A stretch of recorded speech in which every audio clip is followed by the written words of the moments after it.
जय श्री कृष्ण। तो आज जो આપણે આ કામ ચાલુ કર્યું છે, કામમાં એવું છે કે ઝાડવા તો જો બાથરૂમ ઉપર ચડ્યા છે એટલે નીચે તો ઉતારવા જ પડશે, અને ઝાડવામાં મેં બીજું કોઈ નથી, આપણા શાકમાં નાખવાની રાય છે. પછી એ કામ પતાવ્યું ત્યાં તો બપોરના આપણે રસોઈટાણું થઈ ગયું, અને જોઈએ તો ઘઉંનો લોટે પૂરો થઈ ગયો હતો અને બાજરાનો લોટે પૂરો થઈ ગયો હતો, બે કર્યા પૂરા થઈ ગયા હતા.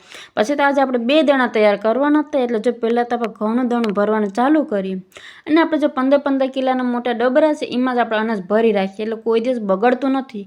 અને ઘઉંમાં તો જો કે આપણે તેલ જ ભેરવી રાખેલું, કોઈ દી બેગડા નથી ઘઉં. અને બાજરામાં તો આપણે અનાજમાં નાખવાનું પાવડર આવે એ નાખી દઈએ, പിന്നെ સારવો પડે બાજરો કેમ કે પાવડરની હિસાબે. એટલે તો જ આપણે સાણો લઈને સારવા બેસી ગયા છીએ. પછી તો આપણે જે 2 દાણા તૈયાર કરી લીધા, ત્યાં તો જો ક્રિશીભાઈ જવા નાટક અને મસ્તી કરવાના ચાલુ કર્યા છે. પછી હું 2 દાણામાં વજન છે ને તો ક્રિશીભાઈને ભેગો નથી લઈ જાવો. ત્યાં તો જો ગાંઠિયા ખાતે ખાતે ક્રિશીભાઈ મારા ભેગો હાલતો થઈ ગયો. પછી મમ્મી દીકરો બે જો દાણું મૂકવા ગયા. તમારા આજનો બ્લોગ કેવો લાગ્યો જરૂરથી કમેન્ટ કરજો. નવો હોય તો ચેનલ ફટાફટ સબસ્ક્રાઈબ કરી દેજો.